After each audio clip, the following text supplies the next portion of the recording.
Chaff. Coming up this week. I accidentally called Flurry Furry in the Discord, and so everything has been a dog so far, and I don't know if that's intentional or, right, you're beholding it, so... You do be holding. You do be holding.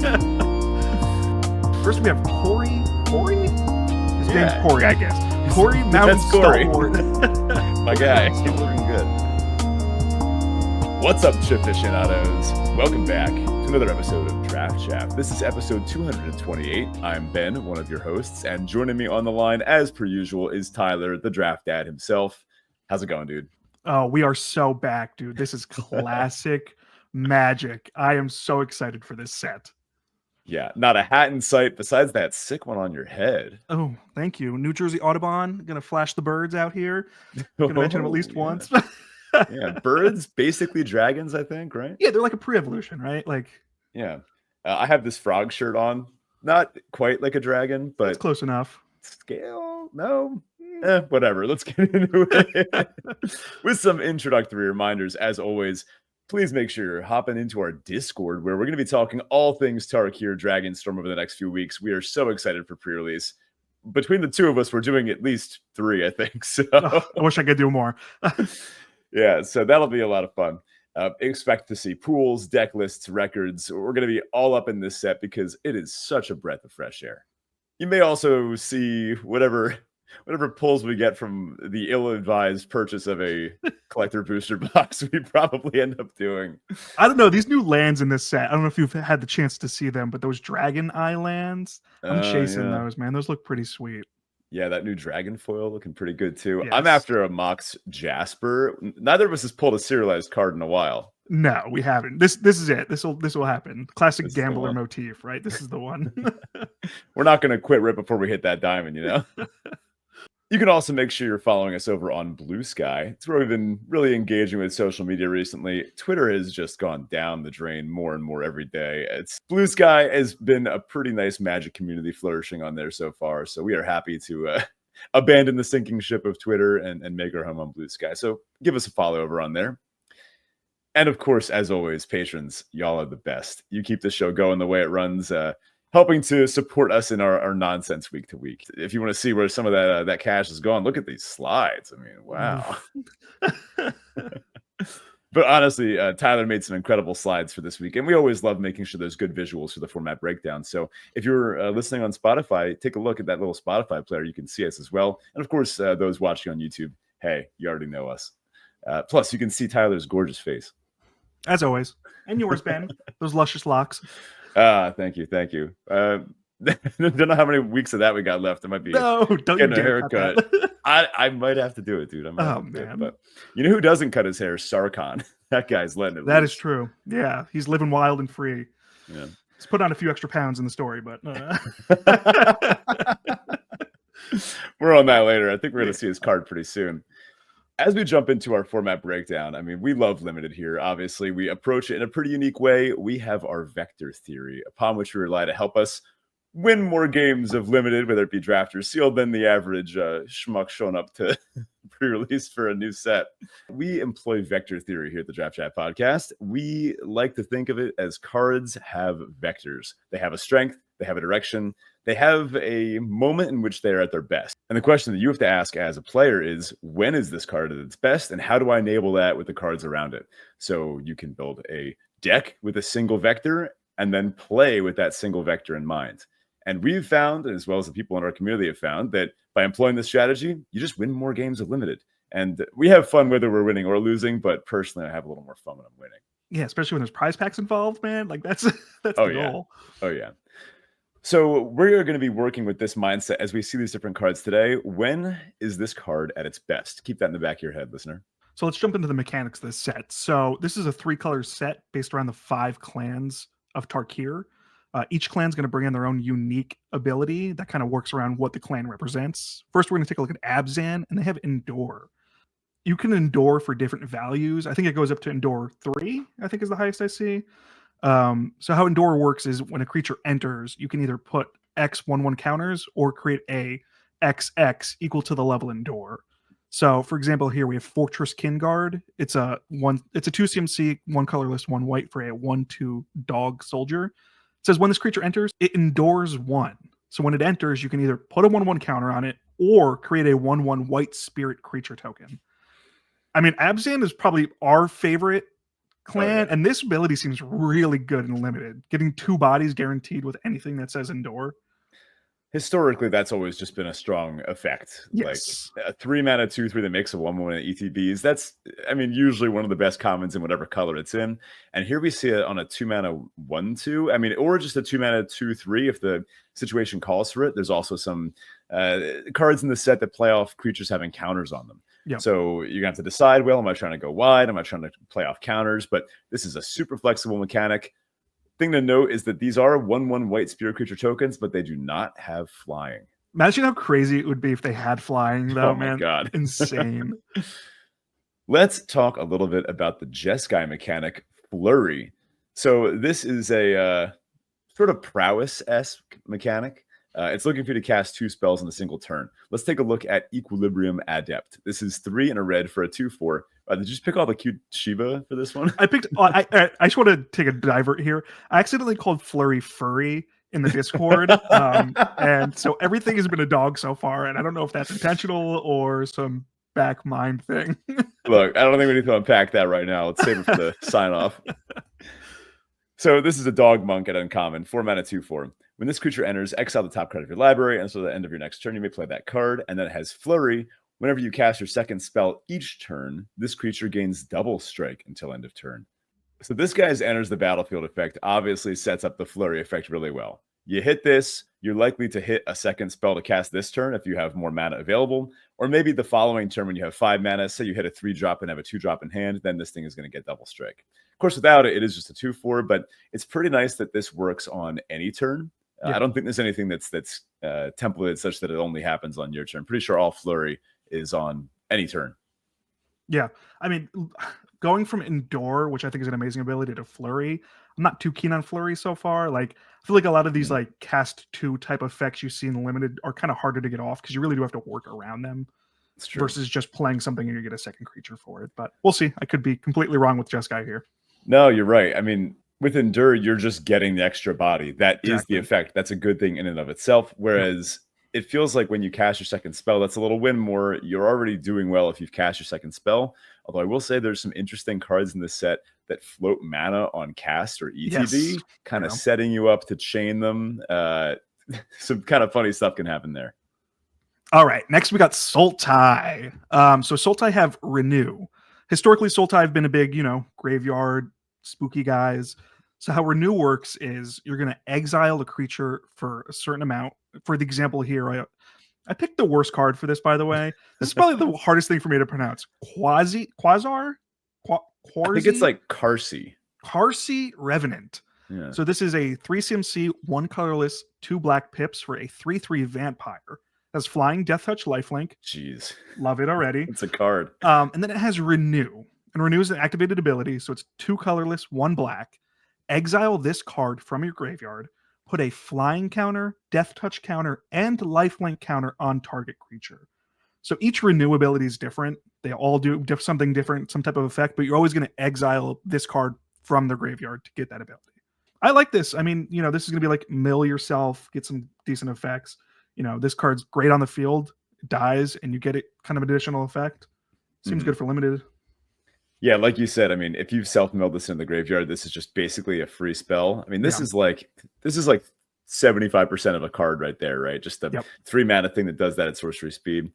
And honestly, anytime I see a death touch counter, I am starting to look for pingers if any of those are available. But maybe that's going to be a draft chaff cube type of thing instead. Yeah, I get you. I like this card though. I like this effect. I think it'll be pretty good.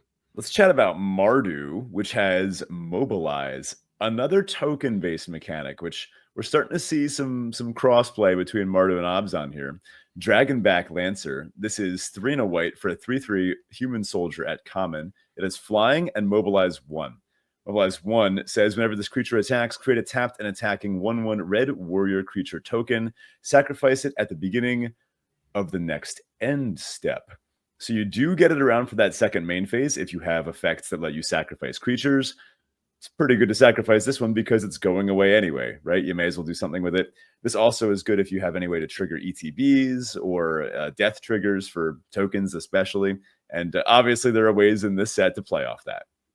Again, I'm comparing everything to Indoor in this set. This feels like a worse Indoor in some ways. I mean, you're getting the haste effect off of it, but I don't know, man. I am such a Mardu fanboy. Like, I am pumped for this because there are a lot of great synergies for these effects. Zergo Helmsmaster, or whatever he is in this set, like says you can't sacrifice token warriors, which That's is like funny. hilarious to me. So Yeah. here's to see how this goes. I think this is the second best ability we've seen so far. A couple other things about this. Really strong if you have anything that cares about the number of creatures you control. Typically, white has some sort of damage effect, or there's a red uncommon that cares about the total number of creatures you control. Any sort of go wide pump ability is pretty good with this too. And I do also think that makes 2 toughness creatures a little more important, because if you have a bunch of X1s and your opponent is smacking with this Dragonback Lancer, you want to at least be able to eat one of their attacking tokens from the mobilize trigger. And finally, we have Teamer. Teamer's ability in this set is called Harmonize. So how Harmonize works, I think they're only on sorceries and instants in this set. So let's do the example here. Why do I pick the hardest cards to pronounce, man? I did this to myself. Urines. I think it's Ureni. Okay, yeah, Ureni's rebuff. I can't read. Ureni's rebuff. It's 1 colorless, 1 blue for a sorcery. It says return target creature to its owner's hand. Then it also has Harmonize for 6, 5 colorless, 1 blue. The Harmonize ability here says you may cast this card from your graveyard for its Harmonize cost. You may tap a creature you control to reduce that cost by X, where X is its power, then exile this spell. It's basically just like Flashback, but you can reduce the cost, right? Like, that's how this works, essentially. Again, this ties, I think, pretty well into the Sultai build as well. You can see kind of some cross between those two. Graveyard matters. And if you have, let's say, I don't know, a 5 power creature in play, then you could double Ureni's rebuff for only 3 mana, triggering all of your Jeskai double stuff. Very true. All your flurry triggers. This is the cool mechanic. I like that this is the way they're reintroducing blue to the teamer. This sort of the mechanical lore stuff we were talking about was how the Dragon Lords had removed a color forcibly from each of the teamer, or from each of the clans. And for the teamer, it was the blue that was removed. Tarka was just red-green. So here we see, I mean, this is sort of spell slingery, right? I mean, it feels very, backwards, because teamer's like punching bears, like big creature type vibes. So the fact that their whole thing is built on sorceries and instants is pretty wild to me. So we'll see. Yeah. And of course, the power of the creature mattering too. It's a pretty cool take. I'm excited to see how this one plays out. I agree. Now, there's a few more mechanics that show up across many of the colors that are worth discussing before we start getting into the clans themselves. So another new mechanic is called Omen. Let's take a look at Feral Deathgorger. This is 5 and a black. It's a 3/5 dragon at common dragons. Ooh. Wow. It is a Dragonstorm. So this thing is a 3/5 flying death touch, and when it ETBs, exile up to 2 target cards from a single graveyard. 6 mana 3/5 flying death touch. Nothing to really write home about, but it does have this other thing on it. It sort of looks like it's templated like an adventure, but it's called an Omen instead, and you'll see in this rules text I'm about to read, it's a little different. So it has Dusk Sight, 1 and a black, sorcery Omen. It says put a +1/+1 counter on up to 1 target creature, draw a card, then shuffle this card into its owner's library. How about that? Yeah, I totally misread these at first. I thought these were just straight adventures. Like, the fact that it gets shuffled back in is such an interesting fact, because you do get to cast Dusk Sight again eventually if you do draw this. There's a lot of them to have the effect of drawing, and I think this sets up the late game pretty well, because you can kind of draw into more lands, and then your deck's going to have stacks, because you're going to have this 3/5 Death Toucher eventually coming back to you, right? So you're cycling through your deck, and eventually it'll come back to this. It's an interesting effect. I'm curious if it's going to make games slower in some ways. Now, some of them, I don't think they all have draw a card on them. No, a decent amount do, I feel like, especially the blue, obviously. Yeah. That, funny enough, does prevent you from milling out if it doesn't actually say draw a card on it. But if it says draw a card on it, you would draw the card before this effect resolves, and it tries to shuffle itself back in. So this one, for example, would cause you to draw from an empty library. However, the ones that don't draw a card mean you can't really mill out. So that's something to consider, I guess. Yeah, there's one that, not to go off a tangent here, there's one that just says create a 2/2 like night token or something like that.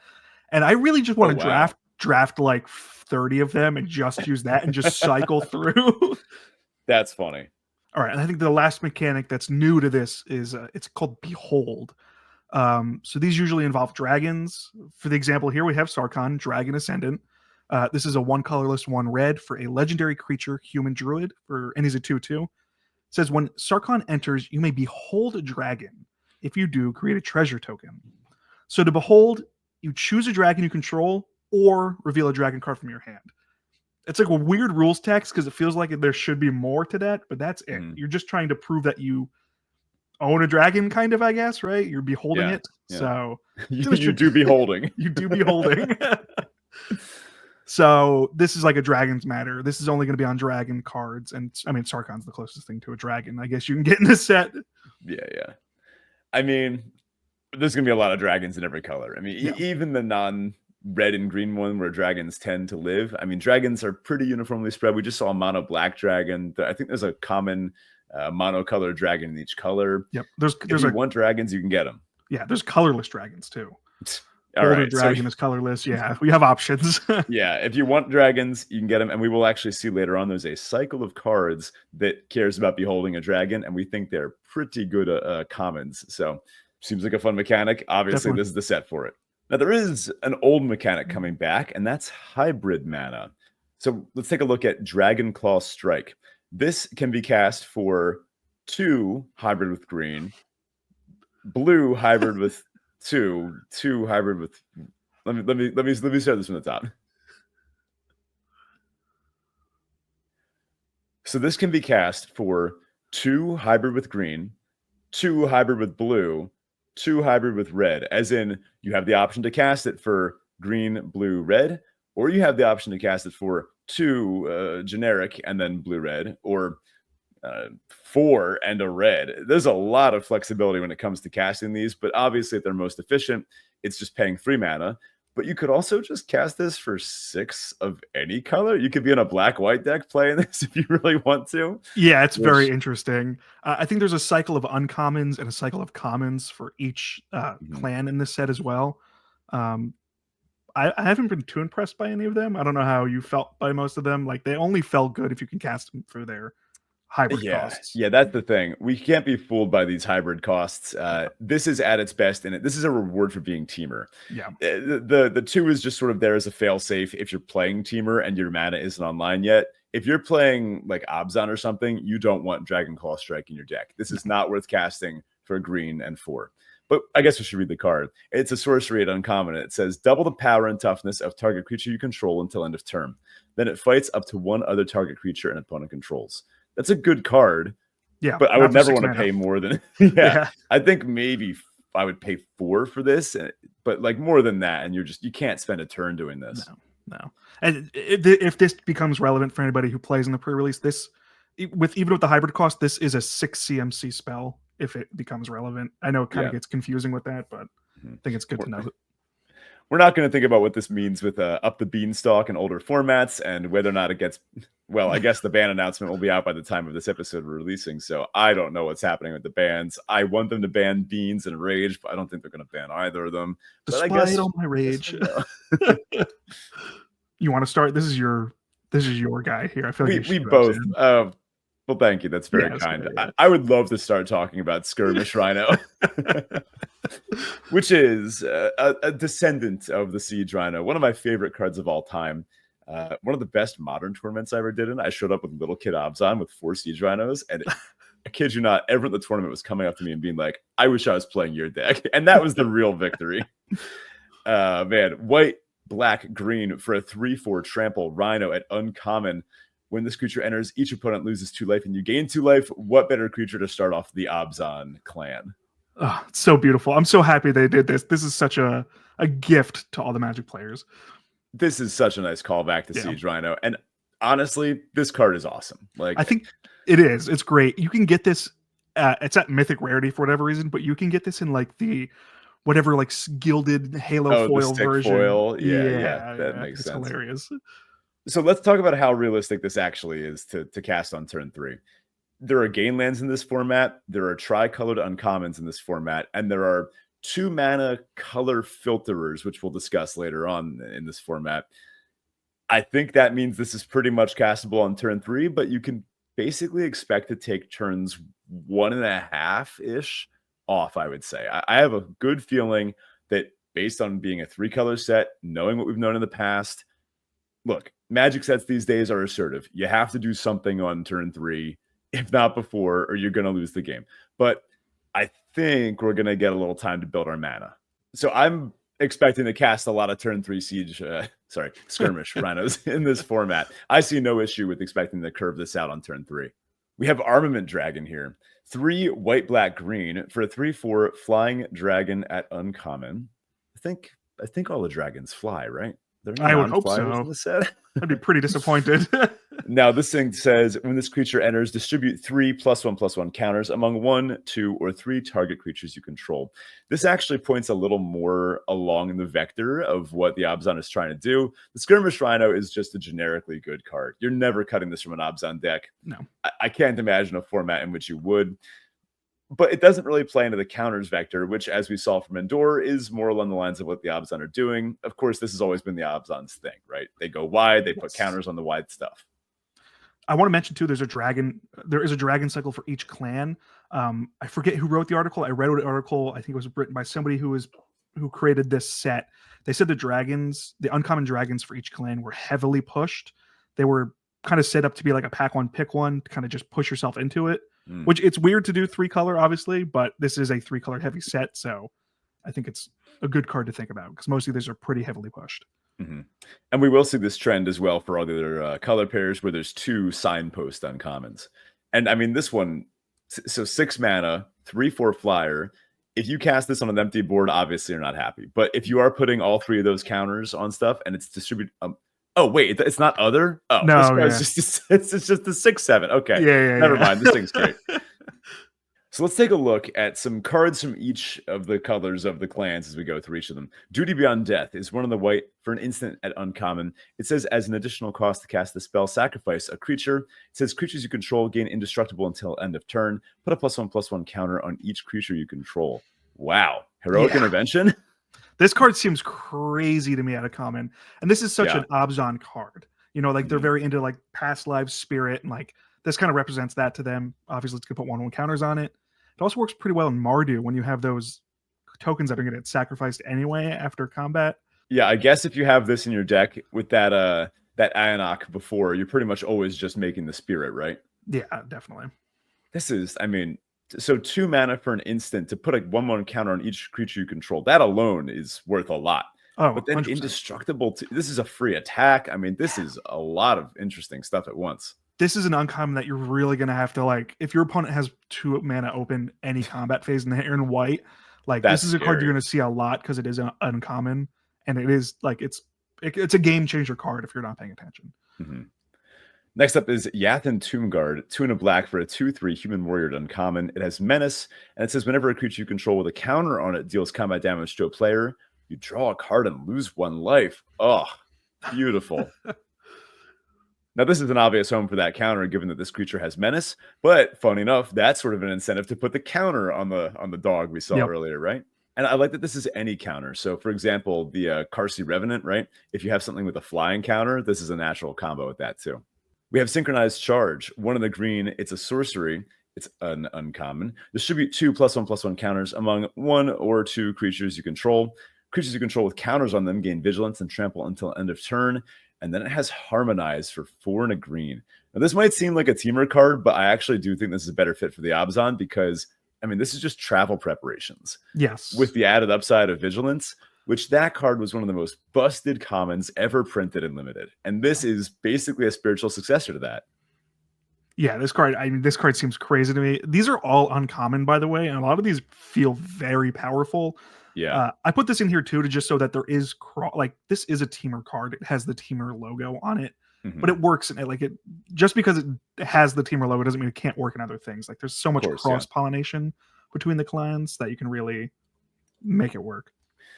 I feel like I remember seeing a card earlier that said something to the effect of you draw a card for each creature with a counter on it you control, maybe something like that. Maybe that's an effect that exists in other sets too. So, Yeah. all right, next let's take a look at Jeskai. This is our blue, red, white clan. So first we got Jeskai Brushmaster. Dude, he's whipping it with that brush here. Oh, he drew the Jeskai logo. That's nice. Yeah, it sure is. He's an artist. So this is one colorless, one blue, one red, one white for a 2/4 orc monk with double strike and prowess. Straight and simple, Wow. kind of love it. Prowess works really well because we have flurry, which 2 casts. I mean, if you're casting 2 instants, 2 sorceries, this thing is going to get +2/+2. Pretty good. 4/6 double strike. Jeez. Yeah, we'll see. I like it. And next we have Jeskai Shrine Keeper. So this is the dragon for Jeskai. This is 2 colorless, a blue, red, white for a 3/3 dragon with flying and haste. It also says when this creature deals combat damage to a player, you gain 1 life and draw a card.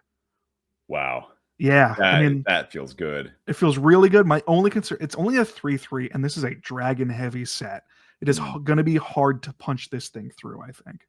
Yeah, that's true. I believe there's a green 4/4 common with reach that does not want to see this thing. There's a 1 mana green uncommon that has reach, vigilance, and death touch. Like that's just so a dragon funny. slayer. Yeah, so the Shrine Keeper, I mean, that gets kind of hosed by that. But if you can force this thing through, if there's like a 5-color card advantage deck, I mean, if this thing hits a couple times, I don't see how you're not winning that game. Yeah, great value. A couple cards that we think work pretty well with Jeskai. We have Rally the Monastery. This is 3 colorless and a white for an instant. It says this spell costs 2 less to cast if you cast another spell this turn. Works pretty well with Flurry. It says choose 1, and there's 3 modes. You can create 2 1/1 white monk creature tokens with prowess. You can up to 2 target creatures you control get +2/+2 until end of turn, or destroy target creature with power 4 or greater. Oh, wow. This does a lot, and module cards like this always do great in limited because it gives you options. It's flexible, and obviously this works really well with Flurry because you can do one of these things for 2 mana. That seems great. Yeah. I think maybe if this spell didn't have that 2 less to cast, I could still see this being a 4 mana instant, right? Yeah, no, I think it's great. Just having the options by itself is wonderful. Yeah. And prowess tokens too. I mean, that's pretty crazy. If you ever get to cast a 3rd spell after and then trigger the prowess and do other stuff, or I mean, this is also just give 2 things 2/2. Think of the double striker, right? Yeah, it's 4. Yeah, it's 4 power. Yeah, scary. Yeah. Next we have Unwinding Whisper. Again, this is a teamer card, but it is a 1 blue for just draw a card. It also has Harmonize for 5 and a blue. This is just an easy Flurry enabler. It's a cantrip for 1 mana. Easy 1 spell. Mm-hmm.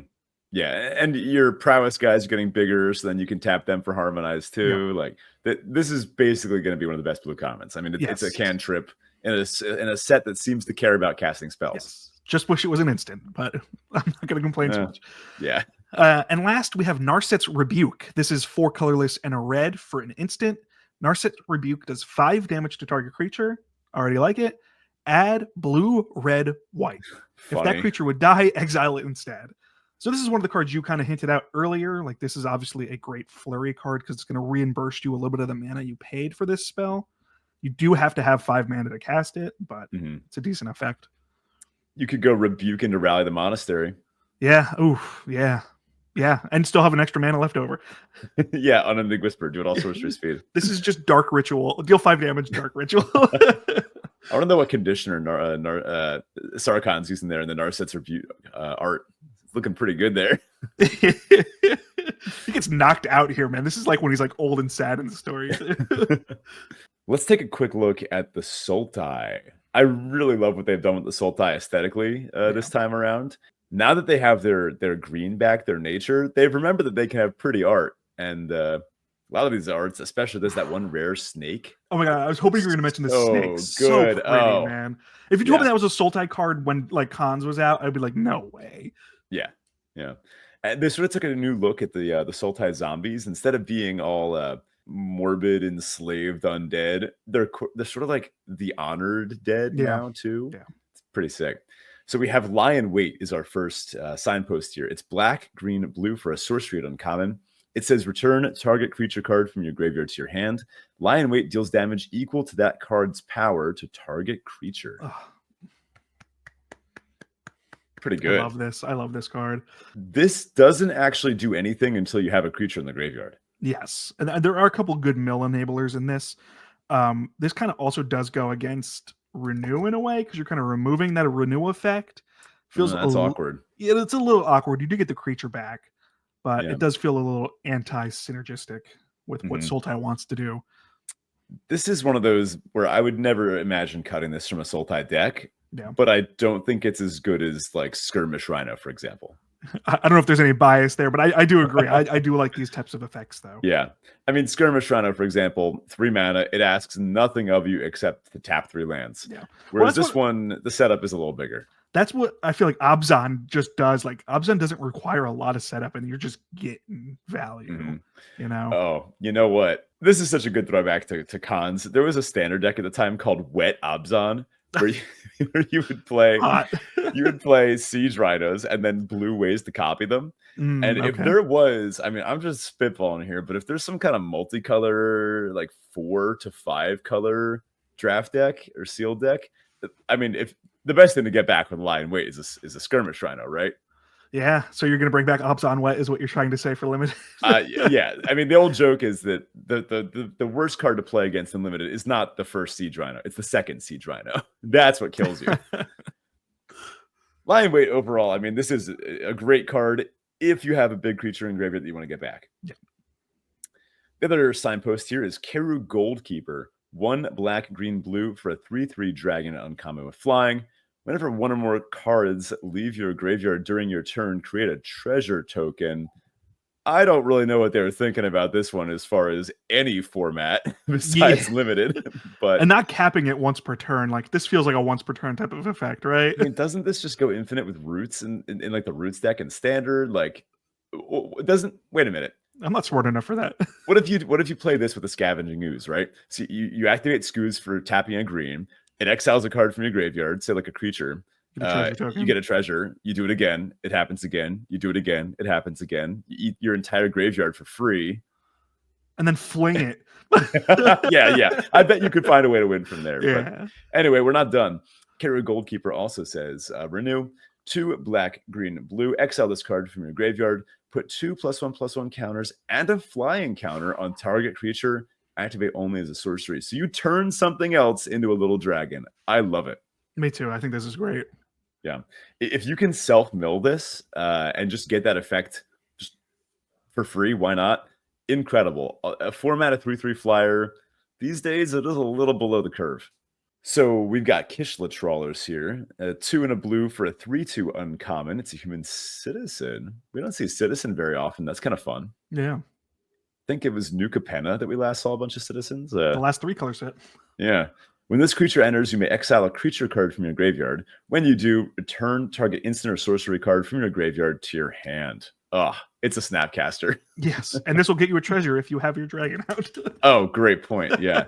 So the Trawlers, I mean, I think it's pretty clear that both Teamer and Sultai will be fighting over this guy. But I mean, I think self-mill is going to be a little more prevalent in Sultai. I think this is the true home for it. Yeah. Cruel Truths is 3 and a black. It's an instant. It's common. It says Surveil 2, then draw 2 cards. You lose 2 life. This is really interesting to see this effect pushed to an instant and 4 mana. Yeah, I think Surveil is going to be pretty powerful in this just because graveyard really does matter a lot. Like, I put some of these cards in here before we had full set release. Like, I probably would have put like a straight Miller in this slot if there's one available. But I think this type of effect is great. You know, always is, especially at instant speed. And in green, we have Rite of Renewal. 3 and a green, it's a sorcery at uncommon. Return up to 2 target permanent cards from your graveyard to your hand. Target player shuffles up to 4 target cards from their graveyard into the library. Exile Rite of Renewal. I'm starting to smell some spider spawning nonsense. You know, like, yeah, you shuffle stuff back in, you cast the omens a couple times, like. All right, back to Mardu. So Mardu, we have Bone Carrion. I can't read, man. Why do we? I gotta read the magic. Like a cairn, you know? It's like Cairn? Cairn. All right, Bone Cairn Butcher. 1 red, white, black for a 4/4 Demon. It has mobilize 2, and attacking tokens you control have death touch. Oh, I love it. that is a disgusting magic card. I love it. There's like a common that gives attacking tokens flying. Like you're building like Voltron tokens, it feels like in Mardu. Next we have Sonic Shrieker. This is the dragon from Mardu, so it's 2 colorless, red, white, black for a 4/4 dragon with flying. When this creature enters, it deals 2 damage to any target, and you gain 2 life. If a player is dealt damage this way, they discard a card. This feels like a better Rhino. hey. This is a better Rhino. Well, actually, hold on. You might have a point. I mean, going face to have them pitch a card too, if they have like a card left in hand, that's brutal. Or you just Lightning Helix a creature. I mean, I love this card, man. This is like it for me. This is a really you card. It's doing it for me. This is just such good value. I mean, imagine recurring this, casting this thing multiple times, going face multiple times, getting multiple cards. It's a 4/4 flyer for 5. I mean, this card seems sick. I love it. I'm pumped. I'm definitely choosing Mardu for pre-release. I'm sure you're doing Abzan. Yeah. Guilty. We'll see who wins. yeah, we will. See you in the finals. Yeah. Oh, here's the card I was talking about. So we have Starry-Eyed Sky Raider. It's 2 and a white for a 1/3 human scout. Well, I put a picture of a dragon on the art. If it's not a dragon, that's fine. It's a 1/3. It has flying. It says, when this creature attacks another target creature you control, gains flying until end turn. We've had effects like this. They've always been pretty decent. Yeah. It also says attacking tokens you control have flying. Beautiful for Mardu. Yeah. And Abzan. Yeah. Wow. So this thing, man, these types of effects are always more annoying than they seem, right? Mm-hmm. It's like, if they have a threat and they have this, which do you actually point your removal spell at? This makes the threat better. Yeah. Obviously, it makes it probably unblockable. But, I mean, this doesn't kill you quite as fast. It's just going to keep doing it over the long game. Yes, great value.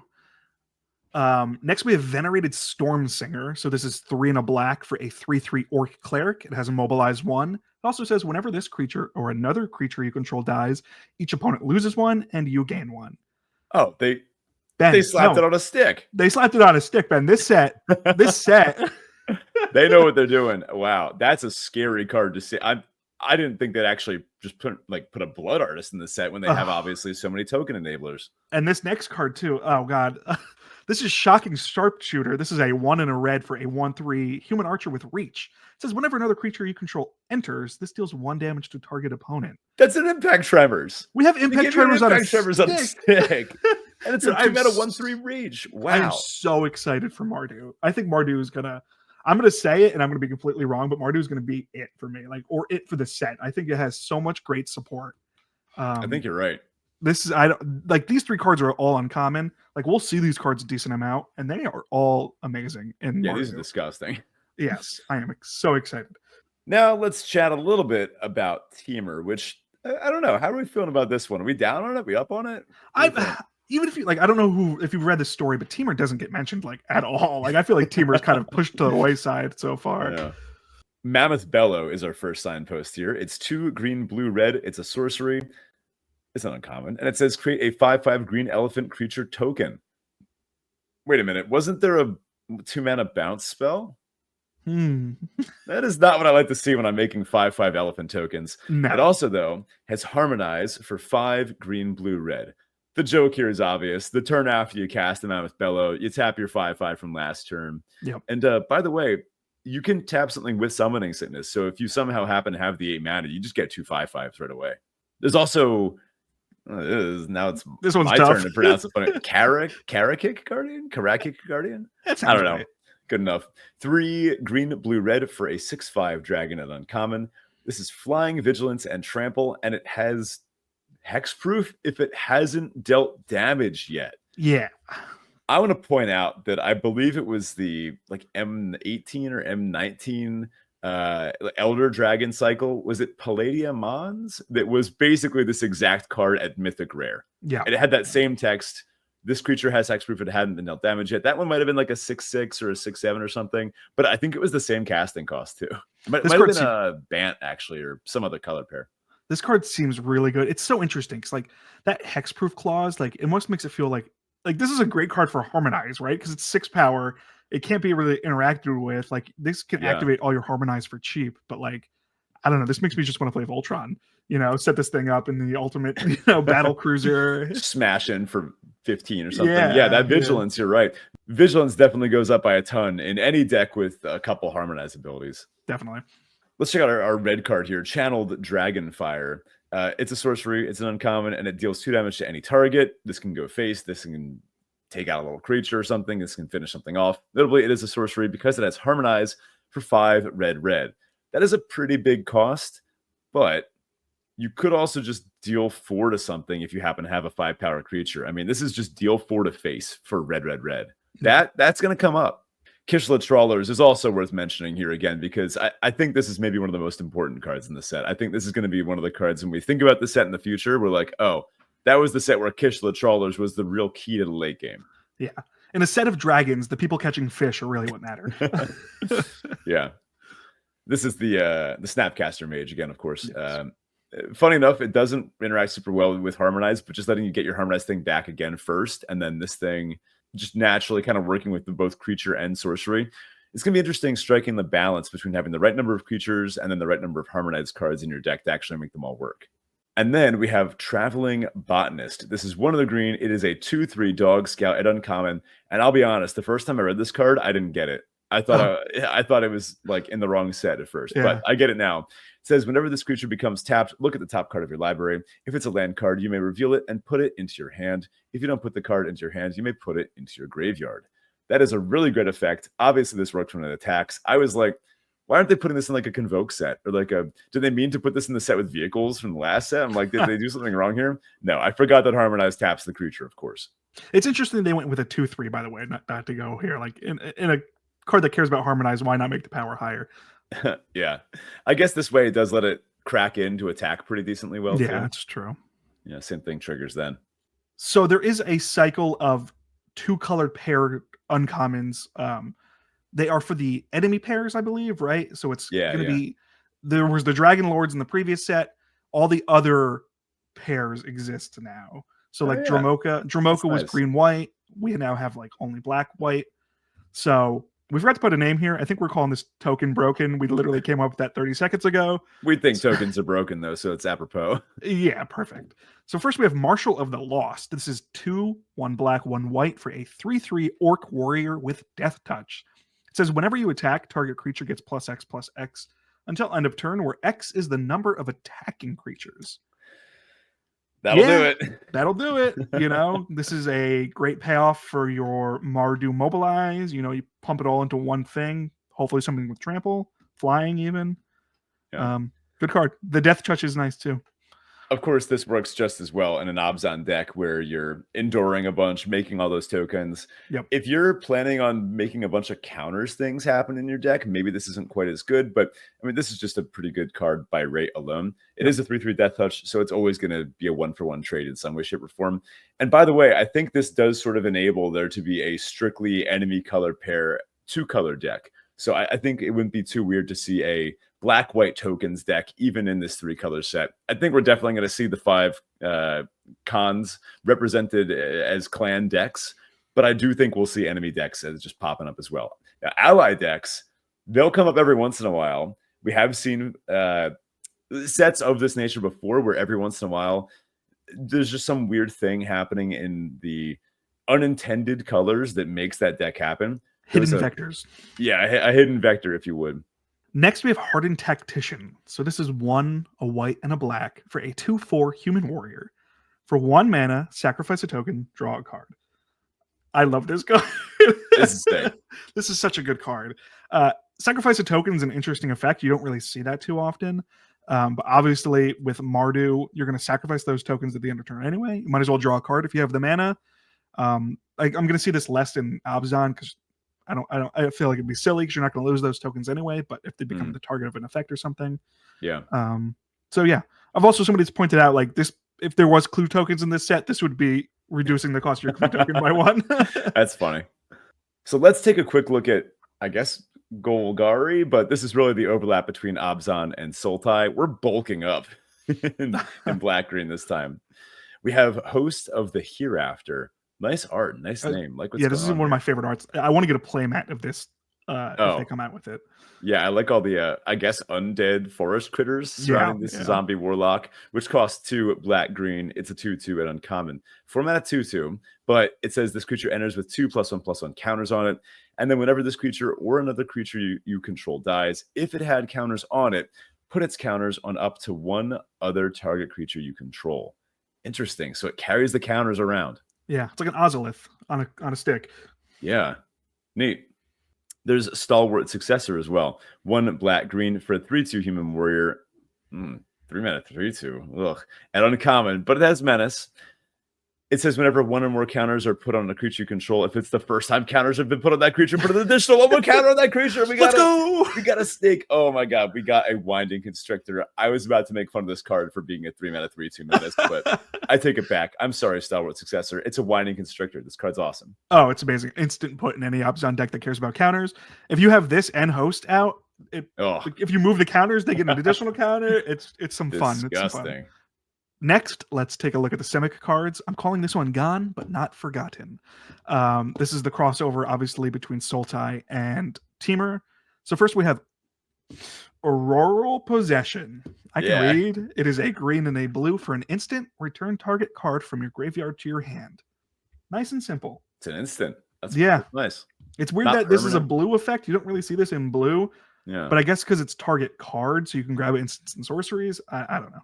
Maybe that's why. Yeah, it's efficient. I like it. Yeah. And next we have Kishla Skimmer. This is a green and a blue for a 2/2 flying bird scout. Already the best card in the set.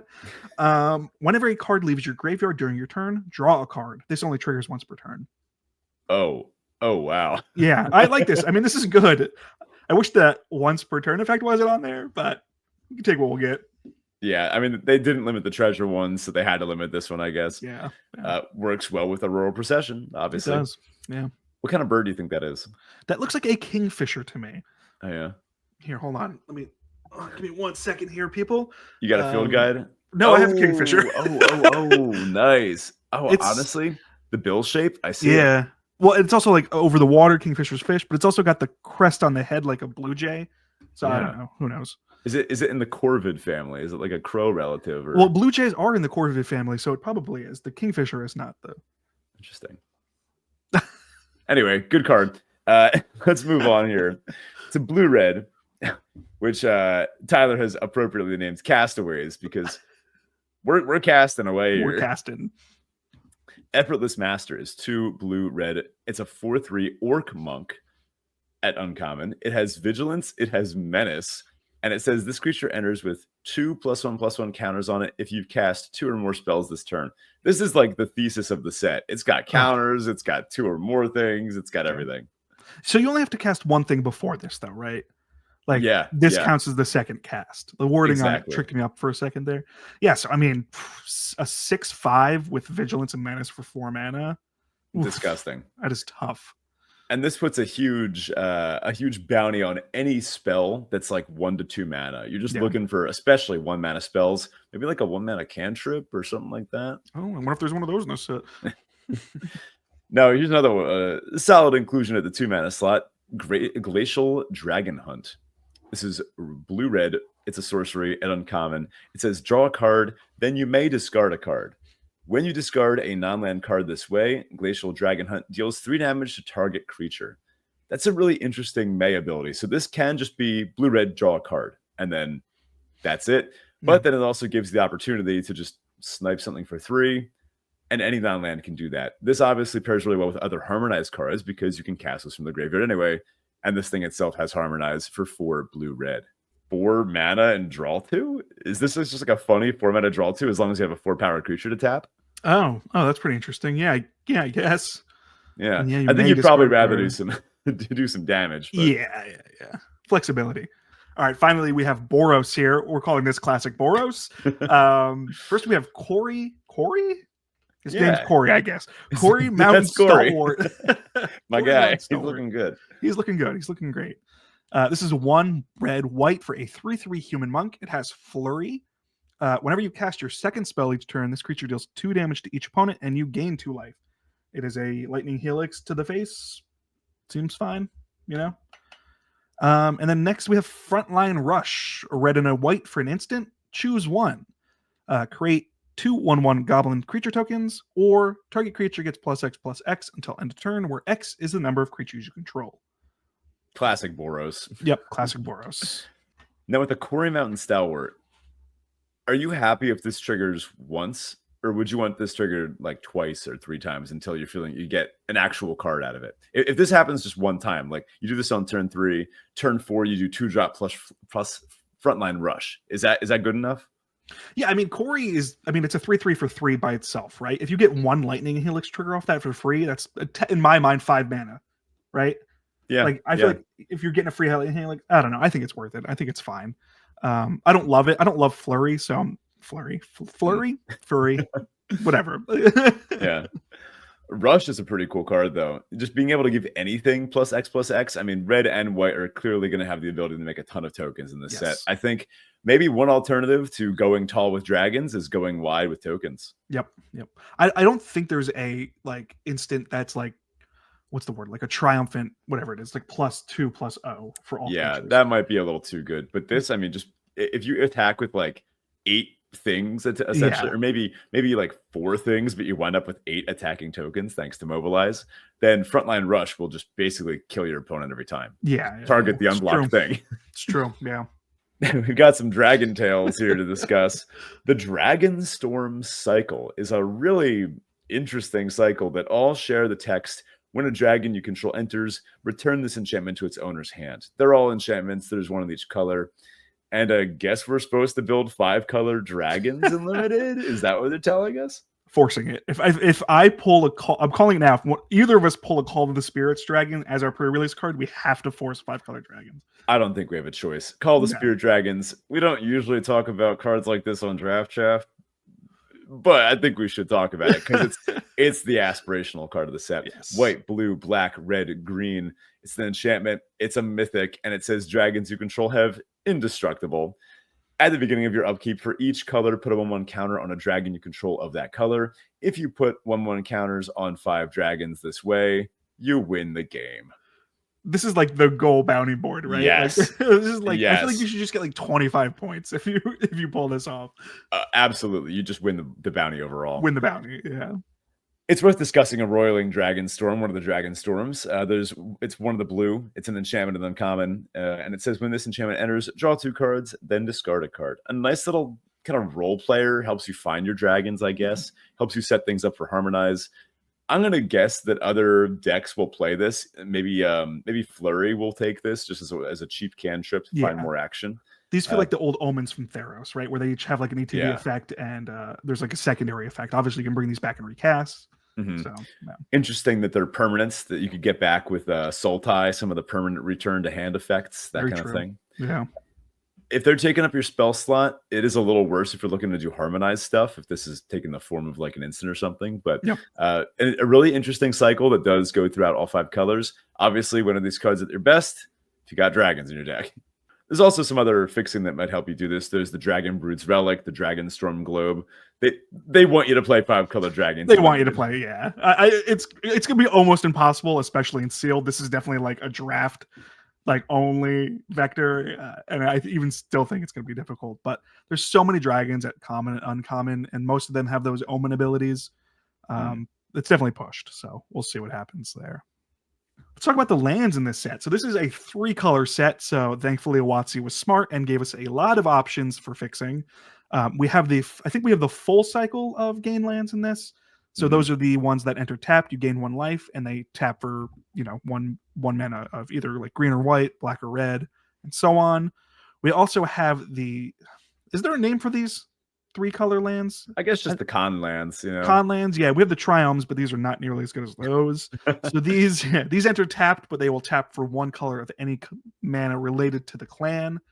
We have like, I can't even read these. I put these in a way I can't read them, but you get the idea. Sand Step Citadel is the Abzan one. Frontier Bivouac is the Teamer one. I think it's something Monastery is the Jeskai one. I forget the rest. Yeah, I was gonna say, I if I'm not looking at a card, I will not remember a card. But they tap for 1 mana of any color of the clan. We also have Ewilds in the set, a fan favorite. Yeah, so glad they put that in there.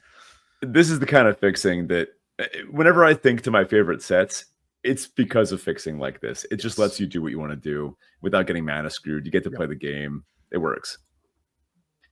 Speaking of fixing, we should mention that there are monuments, which these are 2-color artifacts, and they say whenever this artifact enters, you can search your library for, say, for example, the Teamer monument. Lets you search the library for a basic forest, island, or mountain card, reveal it, and put it in your hand, then shuffle. And then they all have some sort of effect that involves casting the associated tricolor pair. Yep. This is 3 green, blue, red. Tap, sack it, create a 5/5 green elephant creature token. Activate only as a sorcery. I forget what the other ones do, but they all basically do something related to the clan's vector. These seem fine. Again, it seems like it's okay to take turns 1 and 2 off to develop your mana in this set. But between these, which actually draw you the land, and the Devotee cycle, I'm not sure which I like more yet. The Devotees are creatures. They all sort of have like a role player type. The green one is a Death Toucher. The red one has a minor prowess or flurry mechanic. Teamer Devotee, this one is the classic one of the blue 3/3 defender. But all of these have the same ability, which is you can pay 1 generic mana to float one of the 3 colors associated with that clan. I think these are pretty good. I like how each of them represents the color of mana that was reintroduced to the clan. The Teamer is blue, Jeskai is red, Sultai here is green. I didn't notice that. Good point. Yeah, I think these are fun. I don't know how important they'll be. It depends, I guess, how fast you need the mana. But all right, let's move into. It feels a little weird to talk about monocolor cards in a tricolor set, but we usually do this for each set. We talk about the top commons in each color because these cards you're probably going to see a lot. You're probably going to draft pretty frequently, so I think it's important to talk about them. First up, we have Fortress Kinguard. This is the 1 white and a colorless for a 1/2 dog soldier at common. When it enters, it endures 1. I think this is like the baseline endure card, but again, it's 2 mana for 2 creatures. Can't go wrong there. If this is indeed a set where people are sort of starting what they're doing on turn 3, then every once in a while you'll just win a game for free by starting on turn 2. Yep. And this seems like a premier white 2-drop. Yes. Next we have Osseous. Does that sound right to you? Osseous. It's like turning to bone. Okay. Okay. I can't read. I do math. Actually, no, I don't. I do computer stuff. Osseous. Osseous? Osseous, yeah. Osseous is exile. Oh, I'm leaving all this in. Yeah, it's fine. Osseous Exile. So this is 1 colorless and a white for an instant. So this is the first of the common Behold cycle that we'll be talking about, and they will be showing up more in these cards. So as an additional cost to this, cast this spell, you may behold a dragon, which is either choosing a dragon you control or revealing one from your hand. This card deals 5 damage to a target attacking or blocking creature. If a dragon was beheld, you gain 2 life. We've seen a lot of effects like this. I feel like 5 damage for this effect is the highest we've seen. It I feel like is. they're usually like 3 for these types of effect. Rarely 4, but that's often for 3 mana. Yeah, so this seems really good because there's going to be a lot of big dragons, and 5 damage is nothing to joke about. This kills those pesky elephant tokens too. It does. That's a good point. We hate elephants here. We love ivory. Turn on the bone. Get that. Get that. The 2 life is fine. Like the Behold effect is just. Some of Behold effects are much better. Some will allow you to cast sorceries at instant speed. Yeah. This one's pretty weak, but I mean, free 2 life if you have a dragon on the field already is fine, right? We're not going to complain. And last here we have Stormplane Detainment. This is 2 and a white. This is what like every white card in every set. Yeah, it's the O-ring. It enters, exile target non-land permanent and opponent controls until this enchantment leaves the battlefield. Classic. I feel like these have been getting worse and worse because they don't seem to want to change the cost of these, but that's fine. Yeah. It feels like these days they should probably cost like 2.5, Yeah, okay, let's bring in a half mana. Was this an unset? I mean, 2 mana for this effect I think would be just too good. No, I mean, we had the one, I think it was for Mom, that it was like you have to put it on a land and it does this effect. Yeah, that's true. So I don't know how they can work around it, but yeah, 3 CMC for this feels a little high, but I think it's still it's a pretty good pick. Top blue commons, we think Unending Whisper is going to be one of them. That was the blue sorcery cantrip, the draw a card, and then has Harmonize for 5 and a blue. I think often in Teamer, you will have a 5/5 elephant. So this is just blue draw a card, blue draw a card. It's going to feel good to do that. Yep. This is going to be a great enabler for Flurry too, if that deck manages to do anything, but we're not totally convinced of that yet. Dispelling Exhale. I do like how the Behold the Dragon cycle is like the dragons of their color exhaling a certain thing. I guess white ones exhale whatever makes you into bone. I don't really know why that happens, but the blue one seems to be doing some sort of blue fire, like liquid fire. It's casting the spell, I guess. It looks like it's just evaporating, like unexisting it, you know? And that's what the card does. It's a counter spell. Dispelling Exhale is one of the blue instant. As an additional cost to cast a spell, you may behold a dragon. Counter target spell unless its controller pays 2. If a dragon was beheld, counter that spell unless its controller pays 4 instead. If you're paying one of the blue for a, pay 2 counter spell, I mean, it's worse than Mana Leak, which is, 3. But if it's 4, that's going to counter just about anything, especially in a set with big costs to pay. Yes. And we have Sibsig Appraiser here. 2 and a blue, 2/1. It's a zombie advisor at common. When this creature enters, look at the top 2 cards of your library.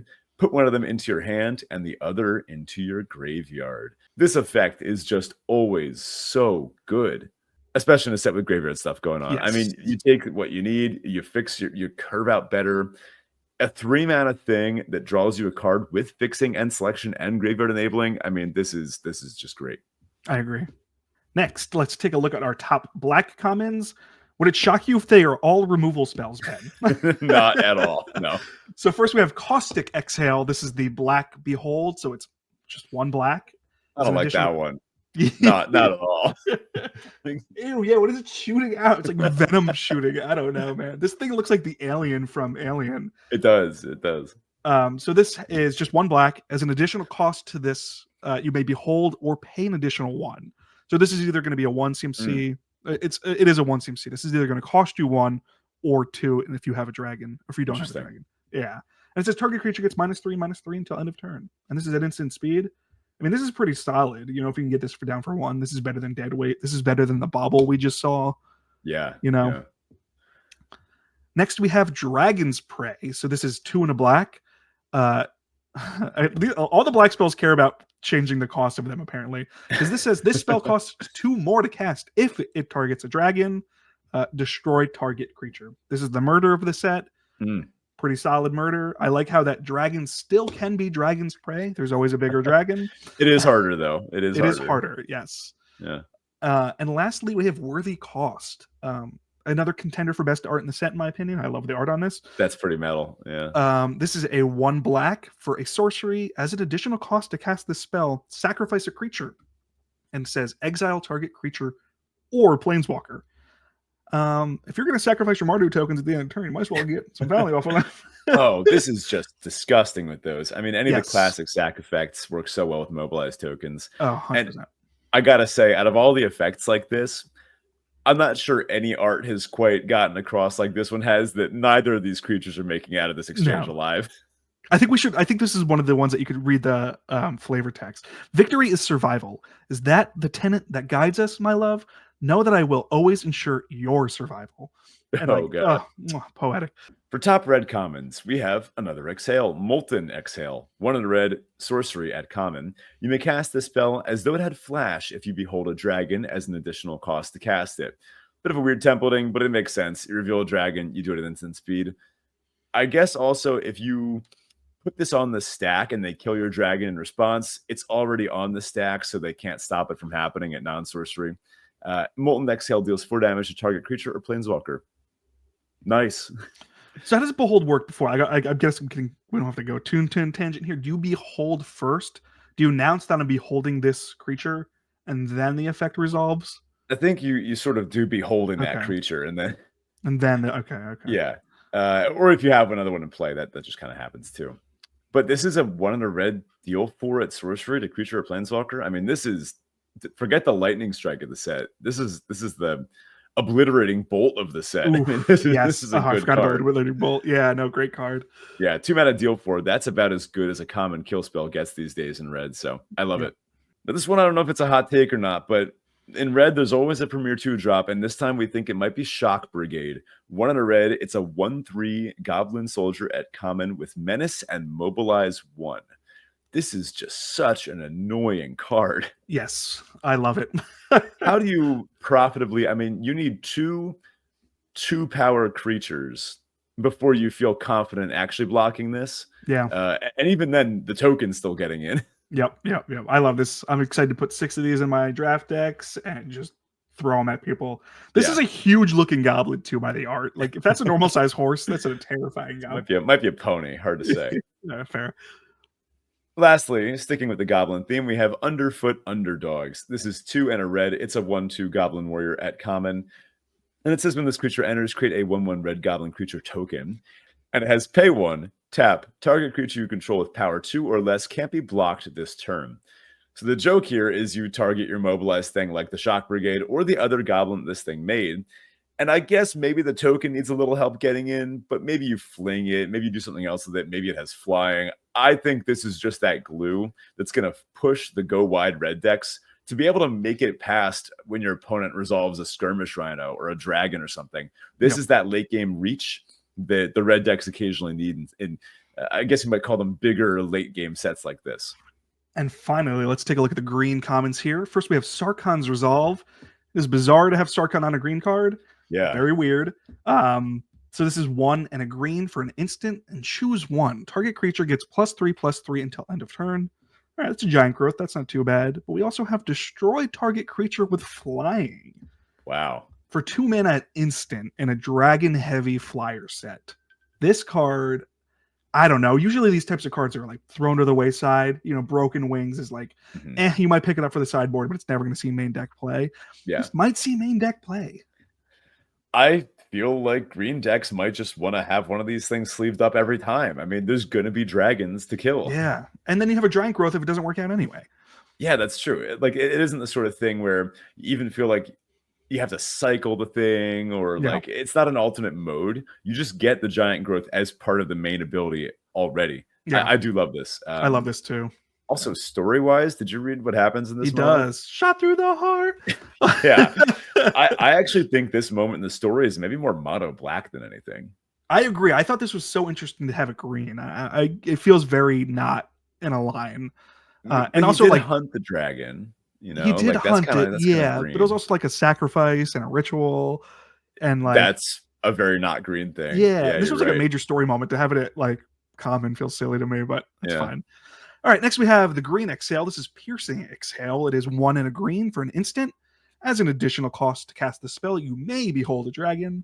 Target creature you control deals damage equal to its power to target creature or planeswalker. If you control a dragon. Oh my god.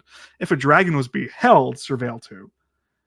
Surveil 2 seems good. Yeah, I mean, this seems pretty decent. This one's much better than the white one, gain 2 life. Yeah. Classic. Classic. Yeah, this is your run through, run down. What was it in Aether Drift? Drive down? Something like that? Yeah. Run over. Yeah, that sounds right. And last we have Enoch Wayfarer. This is 1 and a green for a 1/1 dog scout. It says when this creature enters, mill 3 cards. You may put a land card from among them into your hand. If you don't, put a 1 counter on this. This is Ben's favorite card in the set.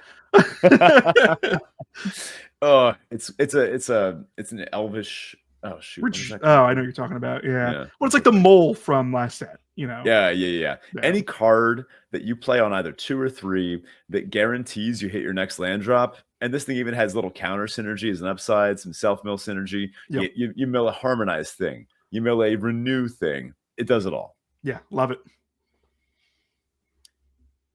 And with that, dear listener, I think you're probably pretty prepared for your pre-release. I am so excited for pre-release. It is my favorite way to play Magic. Me too. I'm stoked for this one in particular with not a hat in sight again. I mean, the dragons look pretty cool, but I'm stoked for this set. Before we say goodbye, I think we should have a quick little Teferi Tibble.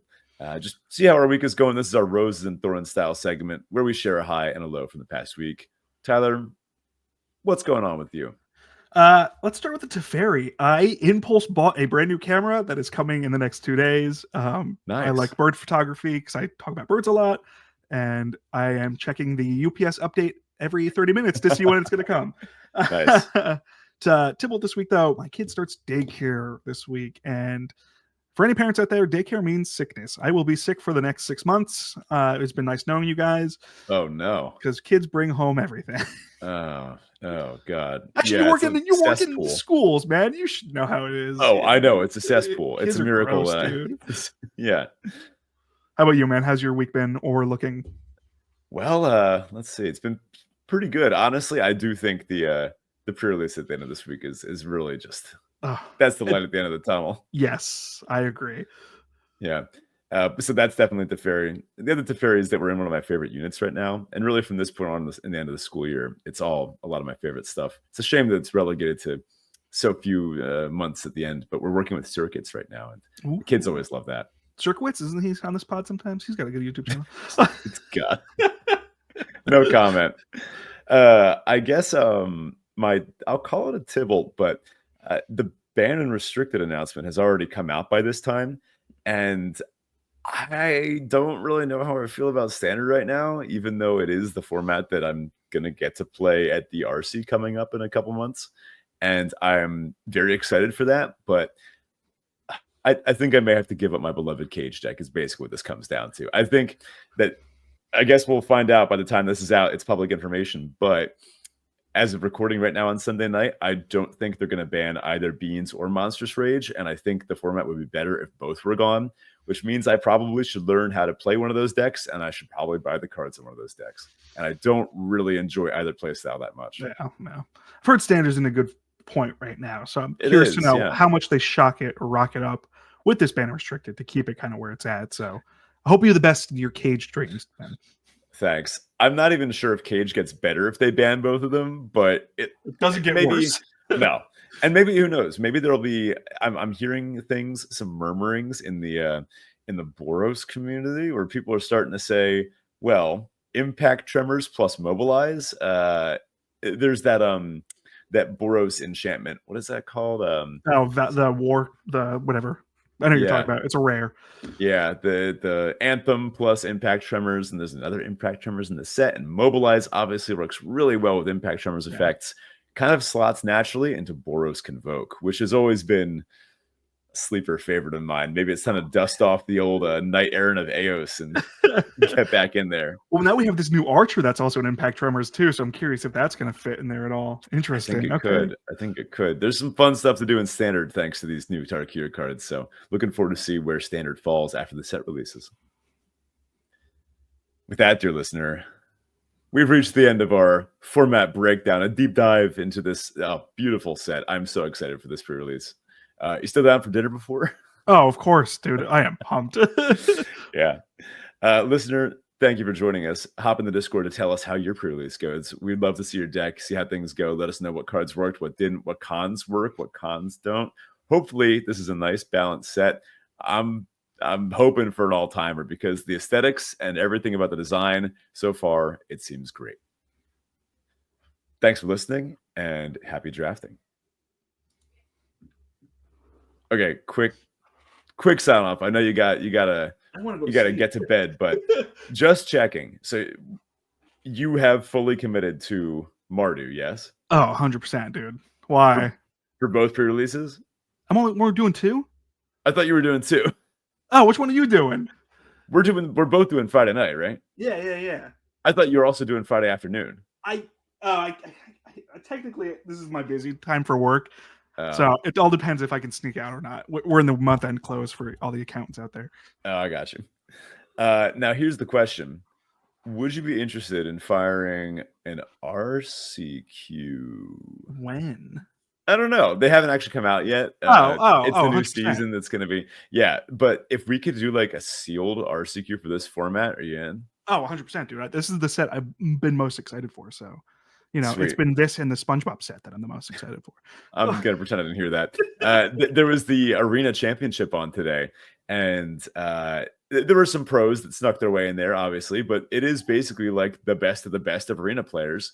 Nice. And it's just like where the qualifier weekend goes. If you do well in qualifier weekend day 2s, you go to this. And this thing just qualified people for Worlds and for the Pro Tour. Oh, wow. It's like these are just people who are, like arena grinders, and they wound up at Worlds through this. So it's a nice reminder that, you know, lowly content creators like us can someday find ourselves on bigger stages. I know. We should have learned more from Ryan. We got to step it up and get to their level.